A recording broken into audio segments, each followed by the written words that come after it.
Descargo de responsabilidad, no soy el autor de esta historia, y dejaré el link de la historia original en la descripción. Disfruten el fic y tengan un buen día. Capítulo 4. Engranajes malditos cerca de bestias. El sol apenas asomaba por el cielo, pero la rutina diaria de la Academia Kuoya se había instalado. Los pasos resonaban sobre las baldosas pulidas, los murmullos de las ambiciones adolescentes se veían sofocados por la rutina, y todos los demás se estremecían ante la perspectiva de las tareas escolares. Sin embargo, hoy no fue un día cualquiera. En un día cualquiera, dos desconocidos se envolvían en la naturalidad teatral de atuendos cotidianos, y por supuesto, nada en ellos era realmente cotidiano. Su presencia, aunque cuidadosamente ataviados para imitar a la humanidad, tacones que resonaban suavemente contra el pavimento, caderas que se balanceaban al compás de la gracia, risas demasiado delicadas para ser genuinas, perturbaba la normalidad misma. Una ofensa en apariencia y esencia. Alimañas disfrazadas, representando tan mal el papel de ovejas que el rebaño presentía que algo andaba mal mucho antes de que los lobos abrieran las fauces. Una mujer de larga cabellera rosa había elegido una blusa de seda blanca, ligeramente más ajustada de lo debido, que realzaba su figura. Blanca con reflejos azules, impecablemente planchada y metida dentro de una falda lápiz negra de talle alto con una abertura que apenas insinuaba curiosidad. Todo un derroche de elegancia corporativa. Sus largas piernas se movían como navajas de afeitar bajo la tela. Su cabello rosa, recogido en dos mechones, rebotaba con cada paso, y el sutil roce de su ropa apenas lograba atenuar el efecto que causaba en los sentidos de quienes pasaban. Era la ilusión de la cortesía la que ocultaba la tensión que reinaba tras cada parpadeo. Su sonrisa, delicadamente adaptada a cada estudiante o miembro del personal cuya mirada se demoraba demasiado.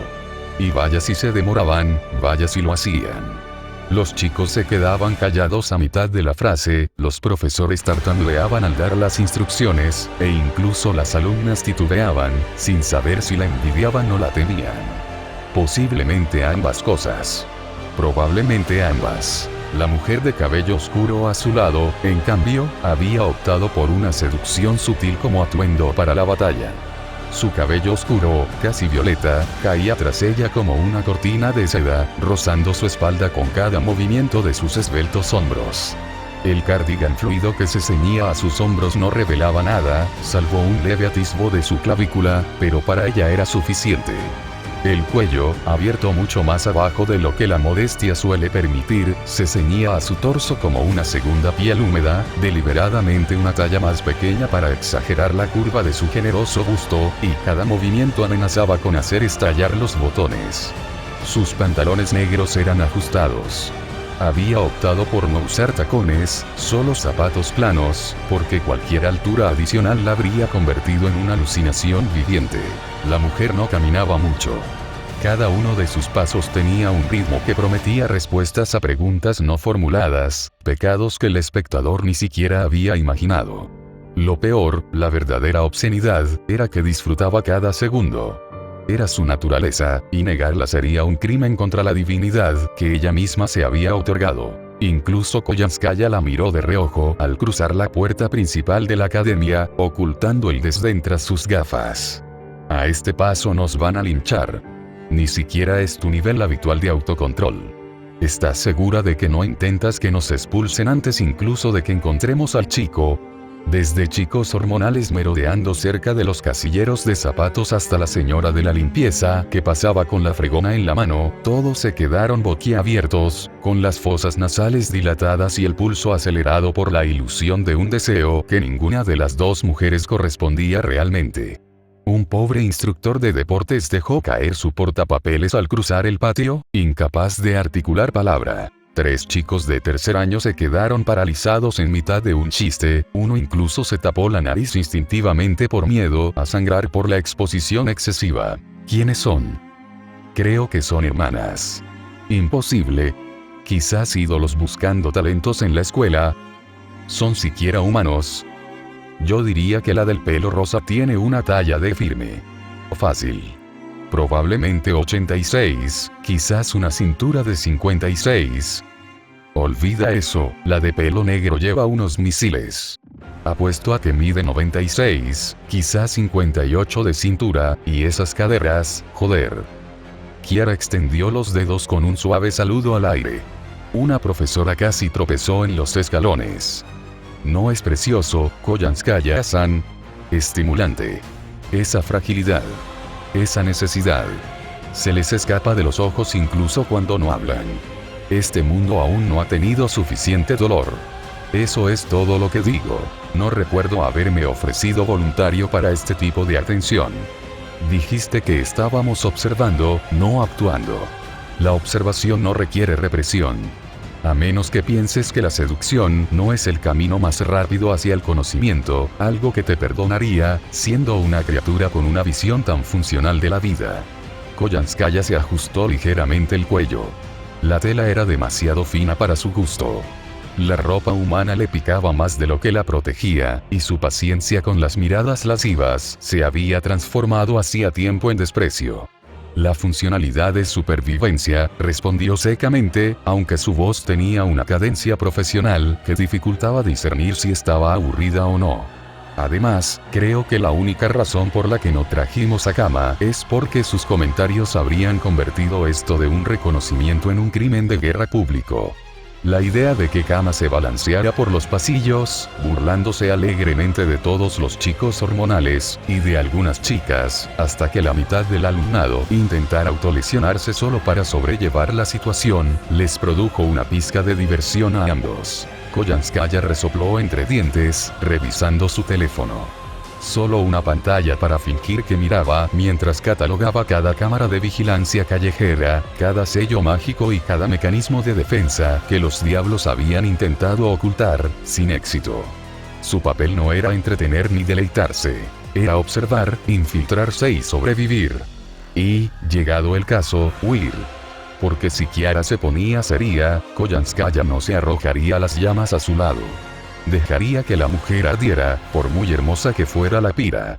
El objetivo está en la clase 3B, dijo finalmente, guardando el teléfono en el bolsillo con un suave chasquido. Según los recuerdos de Rainare, debería ser lo suficientemente torpe como para intervenir si las cosas se complican. Pero Goetia fue claro. Quiere un análisis, no un cadáver. Kiara asintió con un murmullo, pero su mirada ya estaba vagando. Un destello, una leve presión, como un pinchazo tras el ojo, se propagó por el patio. Una pequeña resonancia. Casi imperceptible. Pero una de las bestias giró la cabeza levemente, clavando la mirada en otra como un halcón que divisa un conejo medio enterrado en la nieve. Una chica acababa de salir del edificio de aulas con su fiambrera en la mano, con la clara intención de comer en el banco bajo los cerezos cercanos. Se suponía que solo iba a ser la hora del almuerzo, un momento cualquiera en una jornada escolar ya de por sí monótona y repetitiva, con una leve tensión latente. Para Koneko Touhou, sus manos se paralizaron. Sus orejas, aunque ocultas a la percepción cotidiana, se estremecieron en un estado de alerta involuntaria. El sutil nervio bajo su piel pálida se tensó como un hilo al percibir un aroma que no pertenecía a este plano. Dos figuras casuales, de una belleza antinatural. Las miradas se volvieron. Las cabezas se giraron bruscamente. Lujuria, asombro, confusión, obsesión, todo comenzó a fermentar en la estela invisible que dejaban tras de sí, como un perfume de incienso y sangre vieja. Profesores, alumnos, incluso la enfermera del colegio, de pie junto a una ventana, se quedaron paralizados, presenciando algo demasiado sagrado o demasiado profano para ser real. Los ojos de Koneko se entrecerraron. Sus figuras eran las de cualquier mujer, al menos para el ojo inexperto. Vestían ropa lo suficientemente informal como para no levantar sospechas. Una sonrisa tan ensayada que parecía pintada en el rostro. Una piel que se ceñía como seda sobre cuerpos que jamás fueron humanos, y una belleza tan concentrada que se volvía grotesca, como una flor que a una abeja le parece un cadáver si sangra demasiado néctar. Una tenía el cabello rosa, casi como el de un zorro, con rizos que enmarcaban con picardía su sonrisa felina. La otra vestía de negro azabache como un velo, con el cabello liso y brillante como el agua que fluye a contracorriente. Y Koneko lo vio. Y entonces la miraron. Sonrieron. Kiara saludó con la mano. Fue el movimiento más lánguido del mundo. Un elegante alzar la mano, con la palma hacia afuera y los dedos curvándose en un gesto que podía significar cualquier cosa. Su sonrisa se ensanchó, lo justo para dejar entrever los dientes afilados que ocultaba. Koyanskaya añadió una leve inclinación de cabeza, llevando su falsa ternura al máximo, como si se burlara de la mismísima inocencia. Todo su cuerpo se convirtió en hielo. Era peor que el miedo y el instinto primitivo de huir. Su alma temblaba en su jaula de hueso y carne, se encogía, se marchitaba, gimoteaba. Algo la había mirado, algo que no debería tener el poder de penetrar en su existencia. Y por un instante fugaz, la realidad se desmoronó. El mundo que rodeaba a las dos mujeres se desvaneció, como papel empapado de tinta y podredumbre. Lo que quedó en su lugar no eran mujeres. Ni siquiera pertenecían a la misma categoría de seres. La silueta de cabello rosa era como el eco del cadáver de un zorro, vista a través del prisma de una pesadilla de la que uno preferiría no despertar jamás. Una sombra. La sombra tenía color, retorcida y abrasadora en los bordes, delineada con el brillo incandescente de los rojos, amarillos y naranjas del atardecer, que lamían como lenguas los contornos de una silueta demasiado fluida para ser definida. Su forma se contorsionaba, incapaz de que la memoria la fijara en su lugar. Era juvenil, quizá incluso inacabada, pero no había nada frágil ni esperanzador en ella. Ella era la bestia del acaparamiento. No por lo que tenía ni por lo que deseaba, sino por lo que pretendía arrebatar. No deseaba aniquilar a la humanidad con sus propias manos. No, en sus deseos había algo infinitamente más repulsivo que la destrucción. Quería verlo. Disfrutarlo. Saborearlo. Que otros hagan el trabajo, parecía susurrarle a Koneko, como si emanara de ella, la idea que emanaba de su cuerpo se clavara en sus huesos. Simplemente disfrutaré de la carnicería. Que sea magnífica. La otra era igualmente espantosa. Una monstruosa bodhisattva forjada a partir del erotismo y la autoadoración, su verdadera forma se alzaba en la mente de Koneko como una alucinación religiosa tallada en obsidiana y aliento. Su cuerpo estaba envuelto en el concepto de un placer oscuro y devorador, sus curvas acentuadas solo por las sombras profundas que abrazaban cada centímetro de su figura demoníaca. Cuernos se arqueaban como crueles agujas desde su cabeza, como si la evolución hubiera fusionado corona y arma en un único símbolo burlón. Ella no era amor. Ella no era lujuria. Ella ni siquiera era pecado.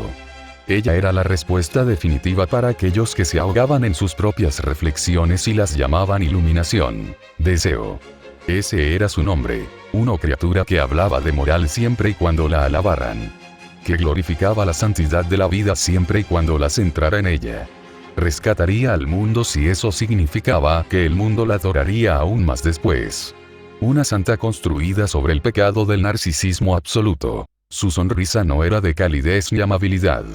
Era la hoja curva de alguien que había pasado siglos aprendiendo a imitar la divinidad y a convertirla en un arma, transformándola en obsesión. El corazón de Koneko latía con fuerza por el esfuerzo de una presión primigenia, como podría sentirse un pequeño animal ante los ojos de un depredador que ha aprendido a hablar con amabilidad antes de alimentarse. Intentó mover los pies.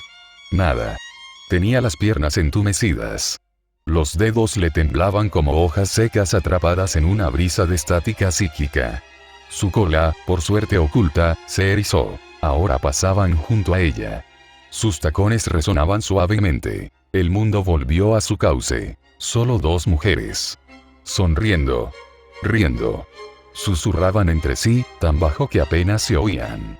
El efecto que dejaron tras de sí, arañando las paredes de la percepción de Koneko, no pasó desapercibido. Se alejaban. Koneko cayó de rodillas, agarrándose el pecho, con los ojos muy abiertos, la piel húmeda y la respiración entrecortada. Ella lo sabía. Ella lo sabía. Demasiado malvado.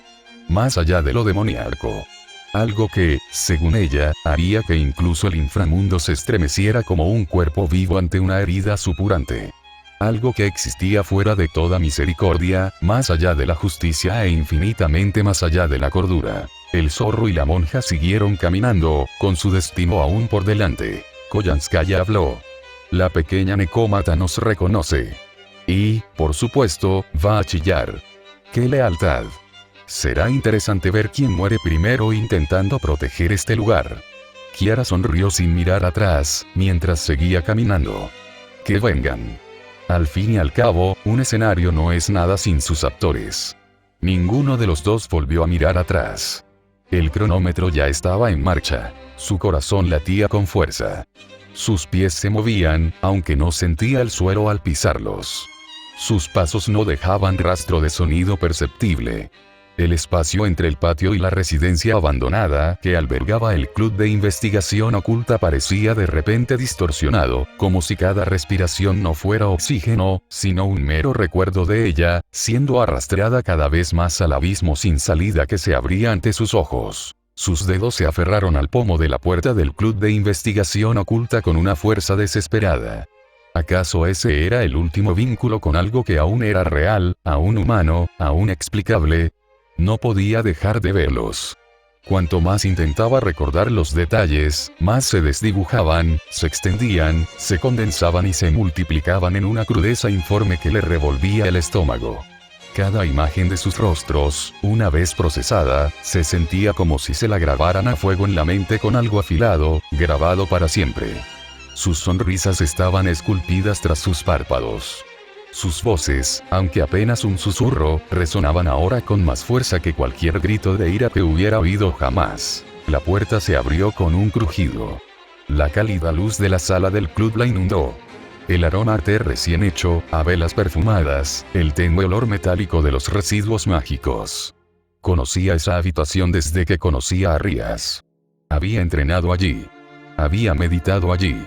Incluso había dormido allí en algunos de los días más tranquilos. Ahora le parecía muy lejano, como si hubiera llegado hasta allí desde un mundo paralelo de sombras y ruido, y el puente ya estuviera ardiendo tras ella. Rías Gremori levantó la vista de su escritorio, con una taza humeante en la mano y una expresión serena que suavizaba su habitual porte noble. Ni siquiera tuvo tiempo de sonreír. Koneko cayó de rodillas. Ahora respiraba con dificultad, con la boca abierta pero incapaz de hablar, la garganta constreñida por algo inexistente, una presión cada vez mayor, casi táctil, como el roce de una cola, invisible y etérea, pero enroscada con la misma calma de una serpiente preparada para aplastar. Temblaba incontrolablemente. Las palabras no salían. ¿Por qué no puedo decirlo? ¿Por qué no puedo simplemente decir lo que vi? Caminaron. Sonrieron. Vi su verdadera forma. No son humanos. No son demonios. Son algo que no debería estar aquí. Pues dilo. Dilo ya. Habla, carajo. Pero cuanto más lo intentaba, más parecía que su lengua se enredaba, anudada por el abrumador residuo psíquico que las bestias habían dejado tras de sí, como la estela de una niebla ácida, adherido a sus pulmones, a su lengua, a su oído interno. Su mente se agitaba contra el silencio, clamando en todas direcciones por coherencia, por estructura, por el alivio de la comunicación, si las palabras no se hubieran desvanecido antes de que pudiera pronunciarlas, dejando solo fragmentos lastimeros y temblorosos. Koneko. ¿Qué ha pasado? Estás pálida, estás temblando, Koneko, mírame. Ese senpai, Rías, yo, ese vi, ese dos, no mujeres, N no está bien. Su voz se quebró al pronunciar las sílabas. Cada palabra era menos una afirmación y más una súplica para olvidar, para expulsar las imágenes por la boca y librarse de ellas. Rías ya estaba de pie. El aire a su alrededor se cargó de tensión. Una comunicación silenciosa entre demonio y sirviente, entre amo y guardián. Sus ojos carmesí se entrecerraron mientras la preocupación se dibujaba en el ceño fruncido. Koneko, cálmate. ¿A quién viste? Koneko, ¿qué te hicieron? ¿Te amenazó alguien? La visión de Koneko se nubló. Le zumbaban los oídos. Cada sílaba que pronunciaba Rías parecía llegarle como un eco retardado. Lo intentó de nuevo. No, demonios, no, yokai, se equivocan, están equivocados, me sonrieron, me vieron, Rías senpai, creo que una de ellas me conocía, quería abrirme en canal solo para ver si gritaba diferente.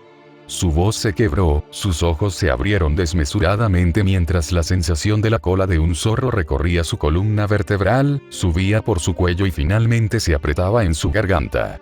Me siguen vigilando. La luz de la habitación se atenuó, o tal vez sus ojos le fallaban. No podía distinguirlo. Extendió la mano hacia Rías, con el brazo temblando y los dedos extendidos no en busca de ayuda, sino en una última súplica para que alguien la anclara, para recordarle que todavía estaba allí y que seguía siendo real. Las miradas volvieron. Sus rodillas se dieron hacia adentro. Sus ojos se pusieron en blanco. Un suave suspiro escapó de sus labios como una última plegaria. Oscuridad.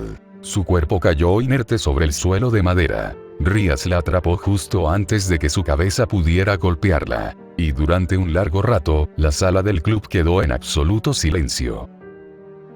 El bosque cercano a Viterbo siempre había sido un remanso de paz por las mañanas, en el silencio del orden, infundido por siglos de oración y civilización, por el tañido de las campanas de las capillas de piedra y los senderos que los peregrinos habían labrado con sus pies. Pero ese día, y los días que comenzaron a seguir, el silencio cambió de rumbo. Migraban por los límites de los bosques del Vaticano, entre los altos cedros y robles que se extendían por la suave campiña italiana. Se inclinaban hacia un centro. Ese centro era ella. En realidad, no se escondía. Tiamat era incapaz de ocultarse. No existía máscara para lo que era. Su existencia no era una anomalía en el mundo, porque su existencia era el mundo antes de que el mundo supiera lo que significaba existir. Caminaba, con los pies descalzos hundiéndose en la tierra y las hojas caídas, con una suavidad que desmentía su enormidad. Aunque su figura ya no era tan imponente como en la era de los océanos cósmicos, su presencia resultaba innegablemente extraña para este mundo. Su piel resplandecía con la luz amniótica, el brillo de un útero que jamás se había secado. Animal. Subliminal. Incluso la inteligencia orgánica, embotada durante mucho tiempo por los 1000 compromisos de la evolución, temblaba ahora de reconocimiento. Los animales lo sabían. El instinto grabado en las sinapsis ancestrales de todos los seres naturales. Era el mismo instinto que impulsaba a las crías a buscar calor y a los cachorros ciegos a arrastrarse hacia el latido del corazón. Ciervos con sus crías recién nacidas. Zorros. Tejones. Búhos y pájaros que se negaban a volar. Link se arrastraba por el borde de su sendero como niños tímidos y curiosos. No sabían quién era, solo algo que no necesitaba palabras para explicarse. Era la primera nana, el primer sorbo de leche, la calidez que se sentía contra el pelaje en el vientre del mundo. La conocían no por cuentos, sino por el recuerdo de haber nacido. Y no les pidió que la siguieran. Nunca tuvo que pedírselo. Ella había sido una vez el mar, su sal, el fluido caótico que engendró la vida antes de que existiera la tierra, antes de que el cielo se separara del agua, antes de que las estrellas recibieran nombre. En el pasado, ella había sido venerada, antes de que existieran palabras como veneración. Hace mucho tiempo, cuando no existía el tiempo, el mundo recordaba su historia. Aunque la humanidad la hubiera olvidado. Al principio, ella lo era todo. Este mundo, a diferencia del que la exilió, aún la reconocía. El sabor del dolor se convirtió en color. Al recorrer los recovecos de su mente, trajo consigo el largo y terrible dolor del recuerdo. Antes de los dioses, antes de los cielos, antes de que existiera la guerra, la muerte o el pecado, ella había existido. La madre primordial del agua salada. No nació, pues nada existía que pudiera precederla. Los mitos hablan de ella como el caos anterior al orden, el mar salado en el que los dioses de Mesopotamia se agitaron, despertaron y volvieron sus ojos brillantes hacia el mundo. Ella simplemente era, un útero oceánico que ondulaba a través de un mundo vacío, dando a luz vida por un diseño que carecía de razón, patrón, jerarquía o miedo. Ella amaba a sus hijos. Ese fue el error. Eran dioses, sí. Pero los había engendrado sin esperarlo. Los había creado como seres, como continuaciones de sí misma, fragmentos de calor y materia, sembrados en la oscuridad para llenarla de voz. Durante un tiempo, sus hijos fueron divinos. Los primeros dioses de aquel primer panteón. Enlil, Enki, Ninhursag, Inanna y los demás. Los seres luminosos, cuyos nombres resonarían en la arcilla y la piedra. La divinidad, al parecer, no se heredaba sin arrogancia. A medida que sus hijos crecían, apartaron la mirada de su vientre, de sus mareas y su fertilidad, y la dirigieron unos hacia otros. Nombraron cosas. Construyeron cosas. Dividieron, conquistaron y temieron. De ese miedo nació la primera traición. La consideraban un objeto, un recurso. Alzaron sus espadas hacia su madre. Su razonamiento, como siempre afirmaban los dioses, era una necesidad. La creación requería orden. Las mareas eran demasiado turbulentas, decían. Las aguas demasiado oscuras. El vientre demasiado generoso.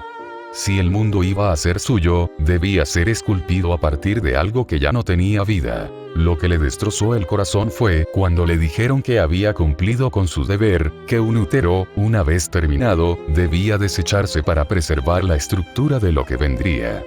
Que ella era carne vieja. Carne inútil. Inadaptada al sistema. No fue el dolor de su traición lo que la quebró. No del todo.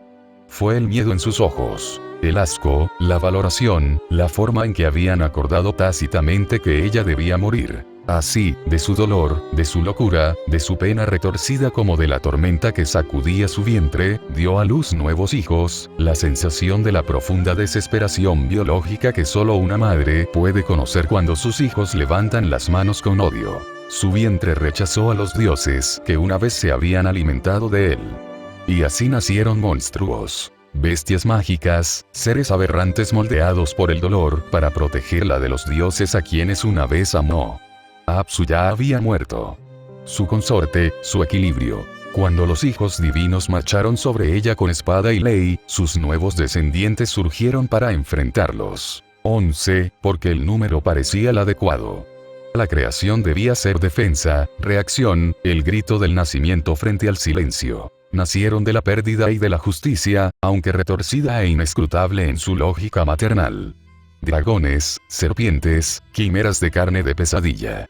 Cada una más terrible que la anterior, verdaderos fragmentos de su dolor manifestados. Ella, como madre, no se dejaría silenciar. Lucharon, esos niños.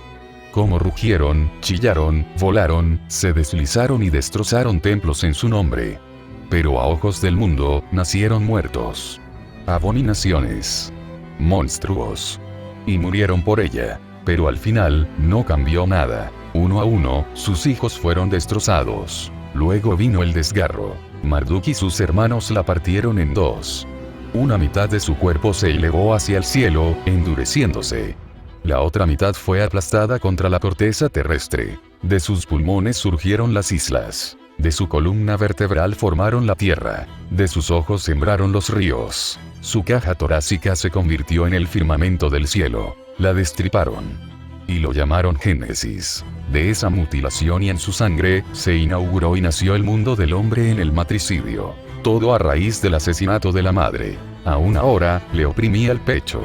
La conciencia de haber sido un útero desechado, un mal necesario en el gran ritual de crear algo mejor.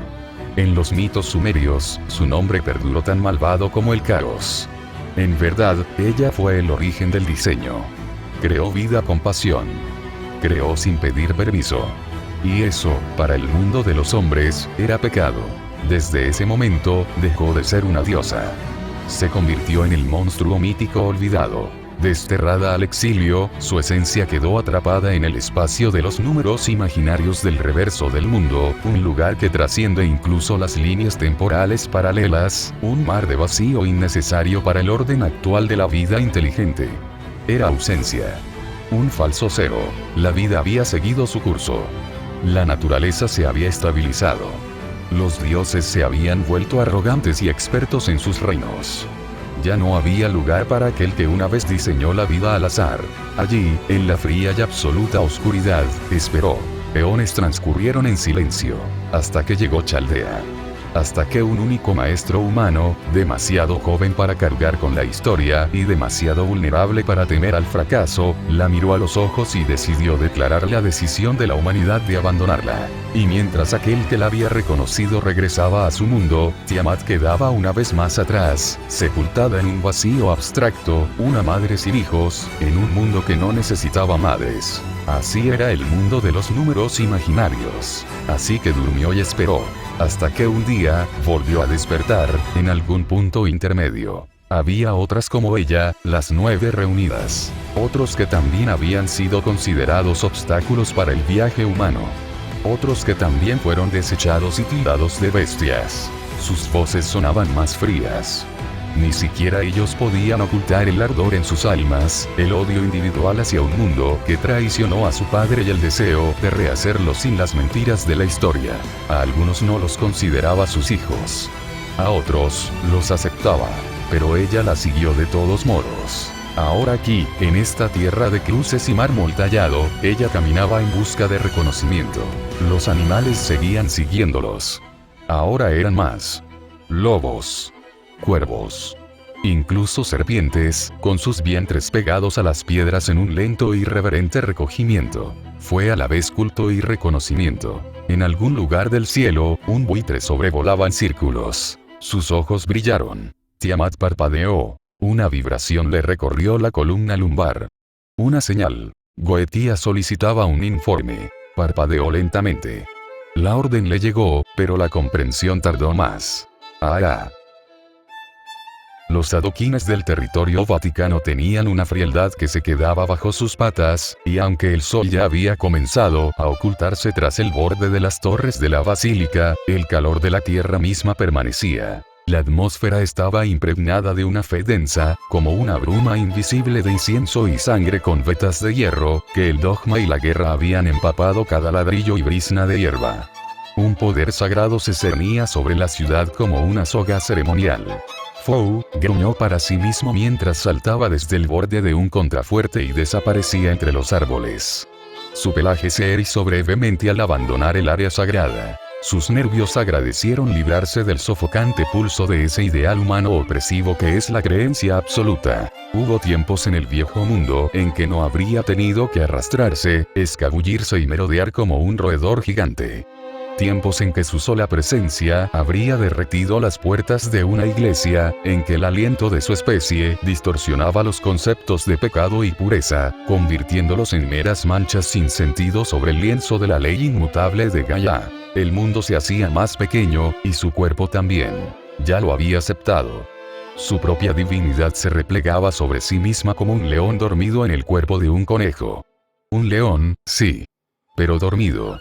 Por ahora. Se adentró sigilosamente en el bosque y la encontró esperándolo. Ella giró la cabeza hacia él lentamente, con curiosidad. Expectativa. Nuevo. Se recostó sobre sus patas traseras, moviendo la cola.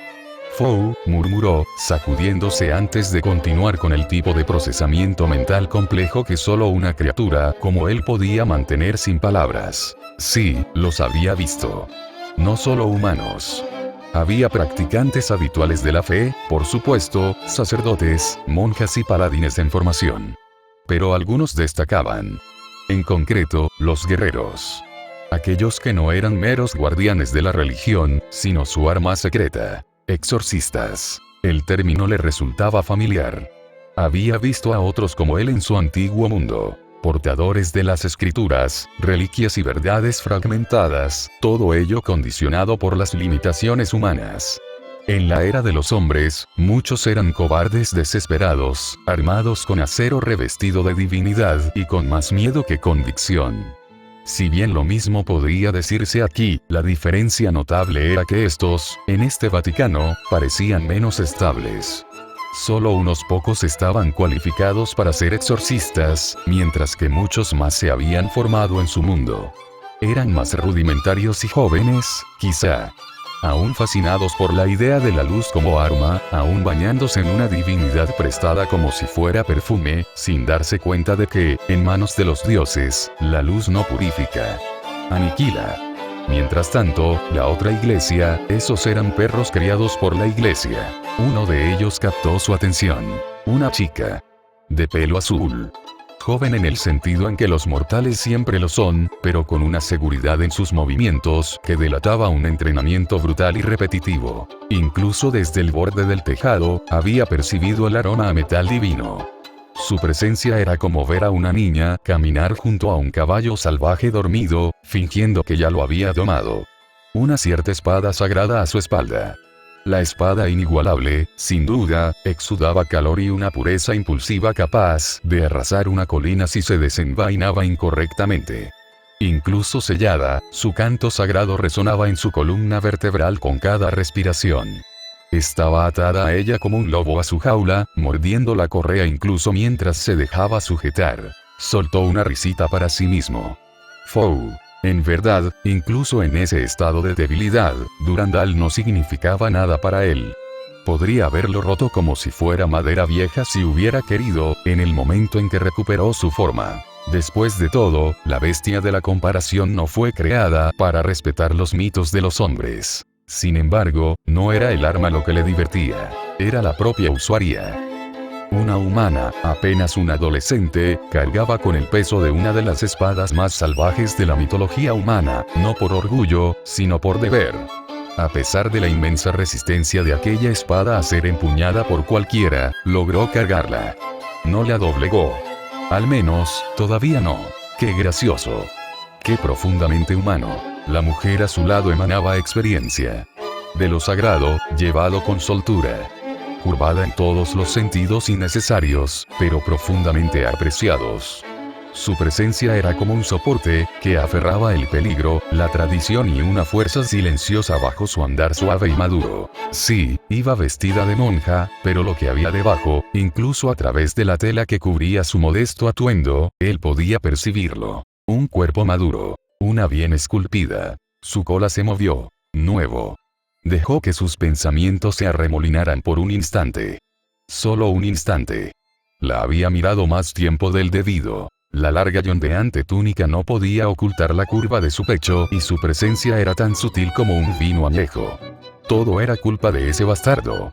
Ese maldito mago, cubierto de flores, había dejado que su inmundicia se filtrara hasta lo más profundo del alma de Fou antes de desvanecerse como el irresponsable que siempre había sido. Ya podía oír la risa burlona de Merlín, incluso en otro mundo, susurrando: «De nada, bestia. Un poco de aprecio por la forma nunca le ha hecho daño a nadie». Pero antes de que pudiera profundizar más en sus pensamientos, un golpe sordo y pesado interrumpió su ensoñación. Fou suspiró para sí mismo mientras apartaba la mirada, sabiendo perfectamente que la bofetada llegaría. Y así fue. Golpe. Las garras de Tiamat no chocaron tanto como se alinearon cuando levantó una de sus gruesas garras y le dio un fuerte golpe en la cara. Él chilló de indignación y rodó una vez hasta caer en un matorral de flores silvestres. Ella lo fulminó con la mirada con esa paciencia matriarcal que la caracterizaba, y el sonido de su respiración volvió a ser un suspiro de reproche. ¡Ah! Sí, se lo merecía. Se puso de pie, se sacudió el polen y resopló. Fou. Había trabajo que hacer. No había tiempo para divagar, a pesar de las tentadoras distracciones. Tenía cosas más importantes que comunicar. Una de las iglesias albergaba un archivo prohibido. Era una cámara sellada tras un cristal reforzado, en lo profundo de la estructura secundaria, no de la Basílica Vaticana propiamente dicha, sino del monasterio Armería que albergaba las instalaciones de entrenamiento para exorcistas de alto nivel. Dentro, había vislumbrado un tomo. El idioma era europeo, pero la idea que contenía era universal. Un libro sobre Sacred Hearts. Alguien se había tomado la molestia de catalogarlos. Solo eso bastaba para ponerle los pelos de punta. Esos perros del Vaticano eran más curiosos de lo que debían ser. Tiamat volvió a girar la cabeza, y la pregunta quedó clara en su aliento. ¿Deberían recuperarlo ahora? Hizo una mueca. Nuevo. No debe. Porque él sabía lo que ella sugeriría a continuación. El método directo. El método Tiamat. Entrar. Tomar. Irse. Si se oponían, silenciarlos, para siempre. Esto no era Mesopotamia. Este mundo ya era como un cristal roto. No podían permitirse el lujo de romperlo aún hasta que Goetia terminara de analizar las líneas de consecuencia y contradicción bajo las que operaba este reino. Caminó de un lado a otro, luego suspiró y luego asintió. Él iría él mismo. Era más pequeño. Más silencioso. Menos propenso a despertar la vigilancia divina que cubría la ciudad. Tiamat no protestó, solo bajó la cabeza en señal de aquiescencia. Nuevo. Dicho esto, volvió a dirigirse hacia los muros sagrados. Su figura se había difuminado por la magia, su aroma atenuado por la memoria muscular divina.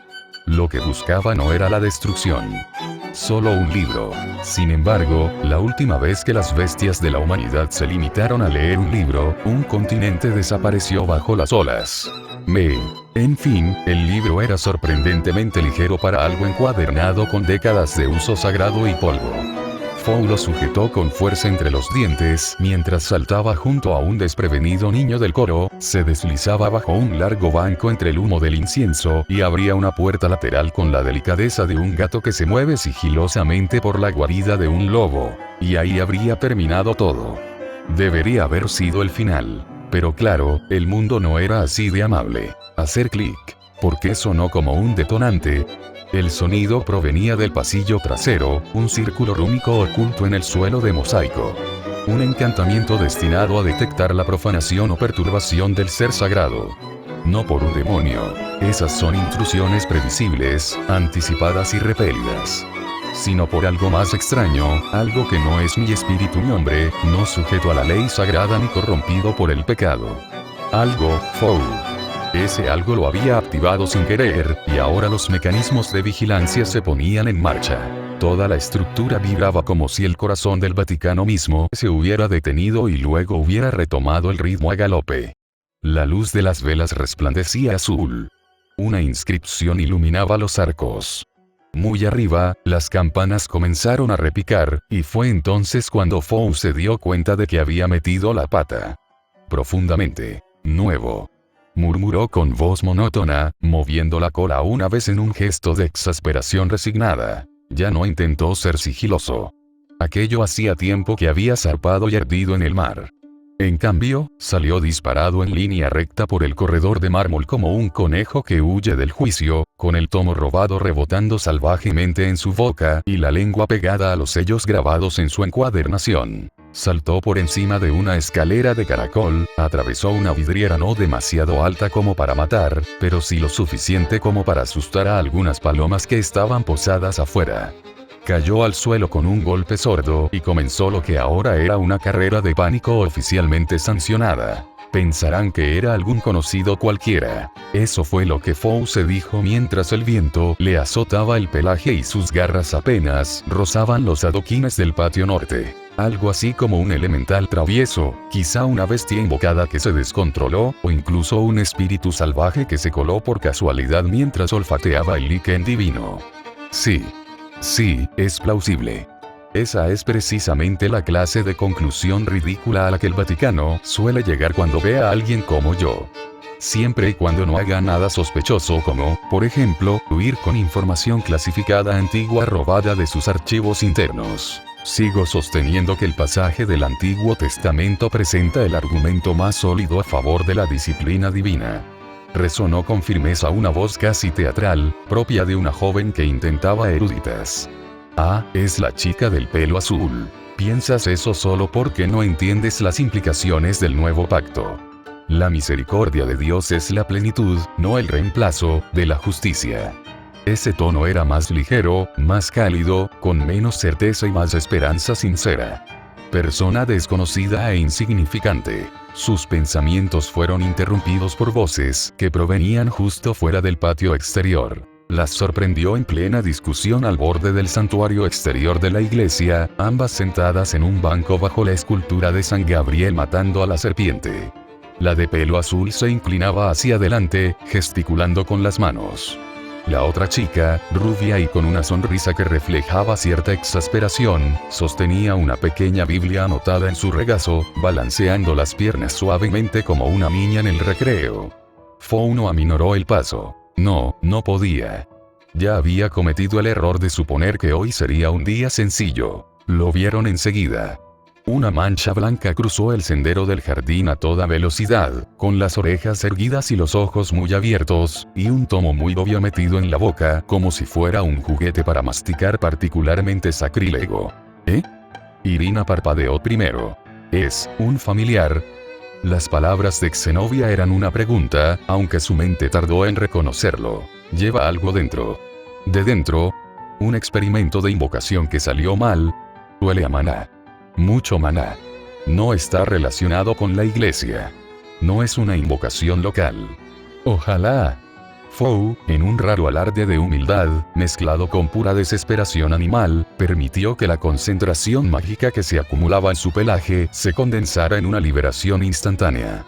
Como si se accionara un interruptor al revés, su cuerpo físico se desmaterializó en un éter azul y blanquecino brillante, una estela ondulante de partículas mágicas que se lanzó hacia el horizonte a una velocidad imperceptible para la vista. La velocidad del sonido fue solo el comienzo de su carrera, y antes de que las chicas pudieran siquiera gritar una orden o una plegaria, él ya era un destello entre los árboles. Ese no era un familiar normal, murmuró Irina. No es broma. Estamos siguiendo eso. Corrieron inmediatamente a seguir los restos del rastro mágico que la criatura había dejado a su paso. Detrás de ellos, una silueta se movía entre los árboles con la gracia de quien está acostumbrada a la vigilancia más que a la confrontación. Su falda se balanceaba levemente mientras los seguía a paso pausado. La figura de una mujer cuya autoridad era suave pero absoluta. El bosque no fue creado para una persecución. Ni mucho menos. Las ramitas crujían, las hojas se desgarraban y las ramas se balanceaban como boxeadores atrapando golpes de suerte mientras dos jóvenes avanzaban a toda velocidad por un terreno diseñado para detenerse, no para acelerar. Los árboles se inclinaban ligeramente. Pero nada de eso importaba a Zenobia e Irina, para quienes la velocidad primaba sobre la gracia. Giró aquí. Intentó gritar Zenobia antes de que la esquina de un baúl la golpeara con el hombro a mitad de la frase. El mundo daba vueltas para la caballero de Durandal. El bosque la estrelló contra un arbusto como a una mosca contra la miel, y el crujido del impacto fue interrumpido por la voz lejana de Irina, que gritaba algo como cuidado con la rama baja. Justo antes de que otra rama baja, completamente distinta, se presentara ante su rostro. Esto no la detuvo. Se levantó y volvió a correr. Va hacia la izquierda. No, acaba de girar, ¡cuidado! De repente, el pie de Zenobia tropezó con la raíz y cayó hacia adelante con la fuerza de un jinete novato que recibe un golpe con la lanza. Irina se giró justo a tiempo para ver a su amiga estrellarse de cabeza contra un grueso tronco de pino, rebotar con un golpe sordo y caer de espaldas sobre un montón de zarzas. Las hojas revoloteaban sobre ella en un falso aplauso. ¡Oh, cielos, Zenobia! Estás. No hay tiempo, sigue adelante. Ladró desde el follaje, con voz tensa, mientras una piña muy enfadada rodaba de su frente. En algún punto más adelante, el sendero mágico continuaba su carrera, imperturbable y demasiado satisfecho en la forma en que se deslizaba entre el follaje. El rastro era reciente, surcando el cielo como un cometa entre los árboles. La temeridad despreocupada de un criminal que sabía perfectamente lo lentos que eran sus perseguidores. Irina no se detuvo a asimilar lo absurdo de la situación. Siguió adelante, rezando para no ser la siguiente en estrellarse. Fo estaba planeando. Había entrado en un estado de movimiento tan ajeno a la lógica que ya no podía considerarse vuelo, carrera ni siquiera borrón. Era una cinta de risa, una risita baja de energía mágica pura que serpenteaba por recovecos, aferrándose a las ramas de los árboles como un acróbata con un deseo de muerte. Básicamente, un fantasma que nunca aprendió lo que significaba ser atrapado. Y dentro de su pequeño cerebro brillante, siempre pensé que sería fácil sacarte de mi mente. Incluso las bestias familiares divinas tienen listas de reproducción mentales.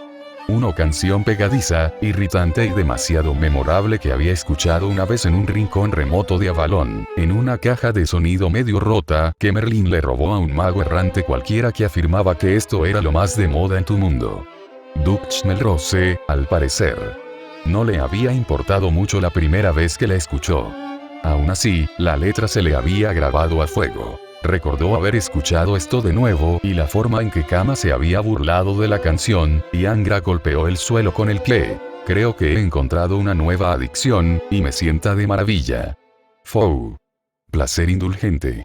Esto era libertad. Esto era caos embotellado en algo tan insignificante que sabía a azúcar. El bosque era su escenario, y él, el bailarín giratorio bajo los focos, saltando sobre raíces, enroscándose bajo helechos, contorsionándose con una destreza tan ensayada que rayaba en la crueldad hacia sus perseguidores. Detrás, las chicas no lo estaban haciendo tan bien. Espera, ¿te metiste debajo del tronco? Pensé que había ido por encima. Es del tamaño de un conejo, Irina. Puede meterse debajo. No voy a arrodillarme por cada maldita raíz solo porque un zorro brillante tenga tendencias escurridizas. Pero su queja terminó tan rápido como perdió el equilibrio. Giró demasiado bruscamente, con demasiada fuerza, y el árbol no cedió ante su ímpetu. Su hombro impactó de lleno contra la corteza, y esta vez el impacto la hizo girar como una bailarina torpe, hasta caer sobre un lecho de musgo y ramitas afiladas. Irina gimió desde un lado mientras Zenobia pasaba tambaleándose, jadeando como un sacerdote obligado a ejercer como maestro de danza. Lo juro, esta cosa está jugando con nosotros. Gruñó Zenobia, agarrándose a un tronco cercano para impulsarse hacia adelante. ¿No crees que es simplemente huir a ciegas?, preguntó Irina jadeando, con las mejillas sonrojadas y la coleta medio suelta. No. Esto es intencional. Ninguna criatura se mueve así a menos que sepa que somos demasiado lentos. Irina casi asintió, pero su rostro volvió a chocar contra el hombro de Zenobia, al doblar la misma esquina demasiado cerrada. Ambas tropezaron y cayeron de lado a un arroyo poco profundo, empapadas, con el orgullo y la costumbre tropezando entre sí en su frustración compartida. Fue el tiempo justo para que alzaran la vista y vislumbraran por última vez esa cola esponjosa que se colaba por otro rincón estrecho, demasiado angosto incluso para que los pájaros pudieran volar con limpieza. Corre, nena, corre, corre por tu vida. No entendió ni la mitad. Le daba igual. El tono era lo único que importaba.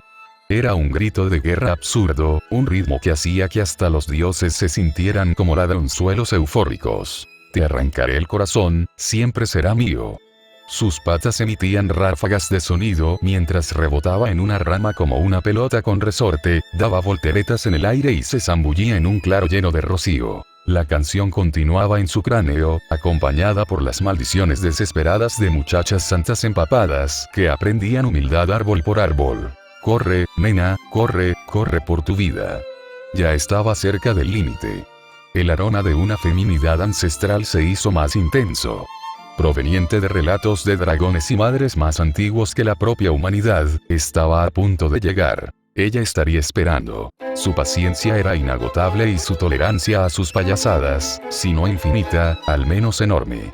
La cual él pondría a prueba en exactamente 43 segundos. Te voy a arrancar el corazón, pero siempre será mío. ¿De verdad crees que este es un familiar normal? Ningún familiar tiene esa cantidad de maná condensado. No es normal.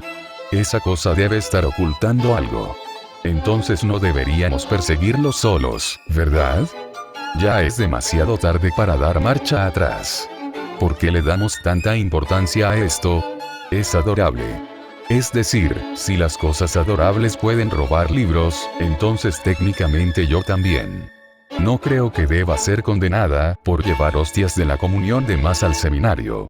No me importa su aspecto. Ese familiar no pertenece a esta tierra. Su magia es antinatural y, además, sabía que lo perseguían. Sí, bueno, entiendo que ambos estamos magullados y probablemente siendo objeto de burla por parte de una bola de pelusa brillante.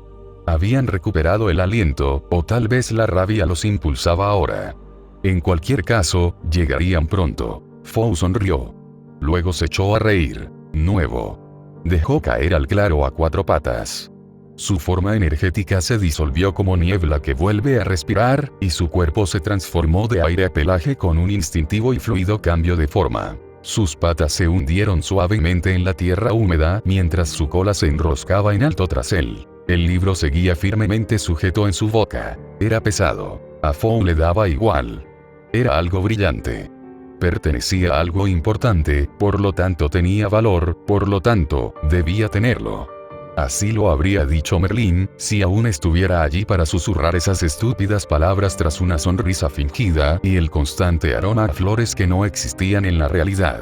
Fou avanzó trotando, ajustando el libro entre sus colmillos. Sus orejas se movieron al oír unos pasos suaves. Estos eran más silenciosos, fluidos, deliberados, y se dio cuenta, demasiado tarde, de que quienquiera que fuese no lo había estado persiguiendo en línea recta. No, este había tomado el camino más largo. Y entonces unos dedos como hierro revestido de seda lo sujetaron por la cintura. Fou, murmuró, mitad incrédulo, mitad irritado, con el libro aún entre los dientes y la cola rígida por un espasmo de sorpresa. Lo abrazó. Con brusquedad. No exactamente. Más bien con la firmeza de quien se dedica a manejar situaciones, como si cada suceso extraño en su vida fuera una página más de un manual de deberes cada vez más complejo que ella nunca pidió. Griselda IV poseía una belleza antigua, como la de un muro catedralicio, esculpido y aún erguido, enmarcado por una luz que evocaba lo viejo, lo severo y lo tierno a la vez. Sus ojos ardían con una rectitud superior, como los de Zenobia, pero tampoco brillaban con la fe infantil de Irina. Era una mujer que juzgaba las cosas no por la primera ofensa, sino por las consecuencias. El caos no la impresionaba. Había visto cosas peores. La diferencia era que ella nunca lo había visto. Fou, por supuesto, no tuvo problemas. ¿Por qué habría de hacerlo? Lo habían atrapado. ¿Y qué? Tenía el libro. Podía sentir la presencia de Tiamat cada vez más cerca, y conocía al menos 7 maneras distintas de escapar de semejante agarre. Pero en ese preciso instante, no le apetecía poner en práctica ninguna. No cuando su rostro peludo se presionaba tan suavemente contra la calidez de su busto.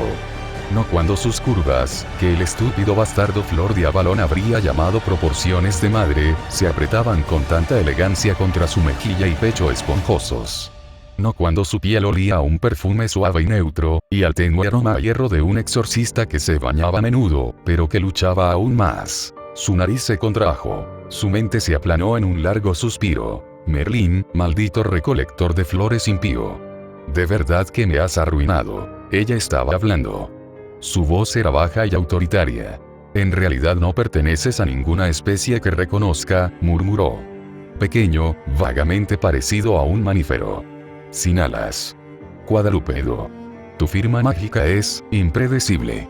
De gran capacidad, pero distribuida de forma ineficiente. Eso hace improbable que seas un familiar, y aún más improbable que hayas sido creado artificialmente. Sensible, sí. Comprende dónde está. Esa mirada es consciente. Es alguien. Fou, aún cómodamente apretujado contra su esternón, ofreció un largo, plano y completamente desinteresado Fou. Griselda no aflojó el agarre. Le dio unas palmaditas suaves en la espalda, como quien calma a un niño después de una travesura adorable. Era un gesto de paciencia medida, como si esperara a ver si intentaba morderla. Lo observó, con el ceño ligeramente fruncido, la mirada recorriendo su cuerpo. Robaste de las bóvedas restringidas del Vaticano, continuó, presentándolo como un hecho observable. Sabías dónde estaba el objeto. Mantuviste su integridad. Aquí no hay instinto irracional. Eso significa que estabas planeando algo. Fou, repitió, esta vez con más descaro. Sus labios se fruncieron ligeramente, con esa expresión entre molesta y no sorprendida, propia de mujeres acostumbradas a lidiar con jóvenes impulsivos que creían que el caos era una estrategia válida en la vida. Deslizó un dedo bajo su barbilla y lo levantó suavemente hasta que sus miradas se encontraron. Fou no apartó la mirada. En cambio, se quedó mirando su clavícula, y luego, lenta y descaradamente, recorrió con la mirada la curva central de su pecho, que su uniforme, por mucho que lo intentara, no lograba ocultar del todo. Era sutil, su forma de hacerlo. No perverso en el movimiento, solo en la duración. La clase de mirada que uno le dedicaría a una reliquia divina destinada a ser tocada únicamente con oración y guantes. Griselda no se sonrojó. Suspiró con calma. Ya veo. Algo te corrompió. Probablemente un hombre arrogante. Seguramente disfrutaba de las rosas y la manipulación. Nuevo. Por supuesto. Sin soltarlo, lo acomodó bajo un brazo como a un gato dormido, mientras con la otra mano le quitaba el libro de la boca sin que opusiera resistencia. Él no protestó. En su mente, ya había ganado. Había llegado hasta allí, y ahora lo cargaba la guerrera sagrada más bondadosa que había visto en los últimos 4 universos que había visitado. Su cola se movió, rozando su cadera. Le dio un manotazo suave. Un recordatorio de límites. Griselda no había avanzado más de 5 pasos hacia el sendero del bosque, cuando el crujido de la ira y la frustración irrumpió entre el follaje. El crujido de las botas al pisar la maleza fue inconfundible. Zenobia emergió como una cruzada persiguiendo a una pagana, con el fuego divino ya encendido en sus venas. Empuñaba una espada sagrada desconocida. Foe se sorprendió de que no hubiera atacado a Durandal. «Ahí estás». Le ladró al mechón blanco que colgaba bajo el brazo de su mentor como un trofeo malhumorado. Foe, por su parte, se limitó a mirarla con la indiferencia y el hastío propios de una criatura cazada por diversión y castigada por dragones primigenios. Su expresión lo decía todo. «Me dejé capturar, y nadie puede demostrar lo contrario». Irina la seguía a pocos pasos, avanzando con esa torpeza que siempre la caracterizaba cuando quería hablar antes de que sus piernas supieran a dónde iban. Su armadura tintineó ruidosamente al abrirse paso entre los últimos arbustos, cuyas ramas se enredaron brevemente en su cabello castaño antes de que, con una sonrisa jadeante, llegara tambaleándose junto a Griselda. «Ah, hermana Griselda. Gracias a Dios que lo encontraste. Esa cosa es tan rápida, tan increíblemente rápida, que creo que le ganó la carrera a Zenobia, y ella corría como una de esas santas olímpicas». «Calculé mal su peso», murmuró Zenobia con frialdad, envainando su espada sin mirarlos. Su velocidad no se correspondía con su tamaño. «Anotado para la próxima. Primero le romperé las piernas». «Foe», dijo Foe en voz baja, con tono monótono pero claramente ofendido. Griselda, sin inmutarse ni soltar a la criatura, respondió con cortés neutralidad. «Es un ser sensible. Posiblemente inteligente. Ustedes dos parecen haber corrido una maratón completa». «¿Quiere decir que hablas como un Pokémon?», intervino Irina con entusiasmo, juntando las manos en posición de oración sobre el pecho, sin darse cuenta de que sonreía, como si acabara de bendecir a una ardilla recién nacida. Foe ignoró el ruido. Sus ojos habían vuelto a su objetivo principal. Volvió a mirar fijamente. Descaradamente. Con anhelo. Porque allí estaba, una vez más, la suave y delicada curva del pecho de Griselda bajo su recatado hábito, la forma en que la tela se aferraba a esa silueta sagrada que ninguna plegaria podía ocultar. Su expresión permaneció impasible, pero su cola dio un leve y traicionero cosquilleo, delatando el pervertido temblor que ahora recorría sus pensamientos, por lo demás bestiales. Sin vergüenza. Sin sutileza. Solo reverente admiración ante la perfección suprema, la perfección divina. «Oye». Irina parpadeó, inclinándose ligeramente hacia adelante. Había captado la dirección de su mirada. No la mirada en sí, que podría haberse atribuido a la curiosidad natural del animal. La mirada fija y penetrante que no se apartaba de un punto muy específico, femenino. Un momento, entrecerró los ojos. «Hermana Griselda, él está mirando tu pecho». Foe no se detuvo. Zenobia giró la cabeza bruscamente, con el rostro contraído por el severo disgusto que reservaba para los ángeles caídos y quienes faltaban al respeto a las normas del campo de batalla. Apretó con tanta fuerza la empuñadura de la espada sagrada que el metal crujió suavemente bajo sus dedos. Lo sabía. Esa cosa es vil. Repugnante. Un degenerado. Nuevo. Absolutamente sin remordimientos. Griselda arqueó una ceja, muy lentamente. No estaba enfadada ni nerviosa. Simplemente tomaba nota. Como un erudito que anota la dieta de una criatura recién descubierta que prefiere comer flores en lugar de carne. Ajustó ligeramente el agarre bajo los brazos de Foe, sujetándolo más como si fuera un niño travieso. Eso explica la inteligencia y la impropiedad. Patrones de comportamiento familiares corrompidos. Impronta sexual también por proximidad a personas moralmente cuestionables. «Te está mirando con lascivia», espetó Zenobia. «Lo llevas como si fuera inofensivo.